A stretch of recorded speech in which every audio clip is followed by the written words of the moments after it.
அப்ப அண்ணாவும் எம்ஜிஆரும் யாரு?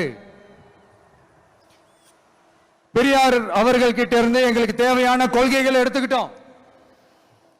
அவரை ஃபாலோ பண்ற, அவரை வழிகாட்டி ஏத்துக்கிட்ட அண்ணா அவர்கள் கிட்ட இருந்தோம், எம்ஜிஆர் அவர்கள் கிட்ட இருந்தோம் தேர்தல் அணுகுமுறையை எடுத்துக்கிட்டோம். அண்ணாவும் எம்ஜிஆரும் தமிழ்நாட்டோட சொத்து. அவங்கள பயன்படுத்துறத பத்தி யாரும் இங்க கம்ப்ளைண்ட்லாம் பண்ண முடியாது. அண்ணா எங்களோடது, எம்ஜிஆர் என்னோடது, எங்களோடது, நீங்களா எடுத்துக்க கூடாது அப்படிலாம் யாரும் இங்க அழுதுட்டு இருக்க முடியாது, சொல்லிவிட்டேன். அதனால நாங்க ஒரு வழியில அரசியல் செஞ்சுக்கிட்டு போயிட்டு இருக்கிறோம். உங்களுக்கு தான் டிவிக்கு ஒரு பொருட்டே இல்லல, அப்புறம் ஏன் கதறீங்க?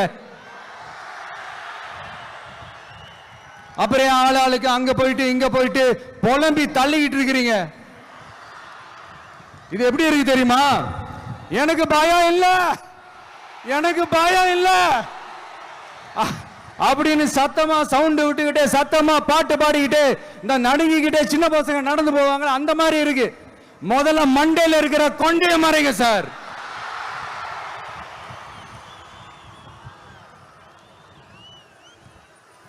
சும்மா மாறு வேஷத்துல மறு வச்சுக்கிட்டு மீடியா ஆளு, ரேடியோ ஆளுன்னு இவங்க ஆளுங்களே மாத்தி மாத்தி அனுப்பிக்கிட்டு இதெல்லாம் என்ன மக்களுக்கு தெரியாதுன்னு நினைச்சிட்டு இருக்கீங்களா?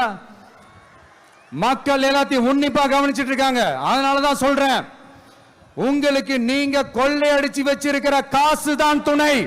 ஆனா எனக்கு என் மேல எல்லையில்லா பாசம் வச்சிருக்கிற இந்த மாசு தான் துணை.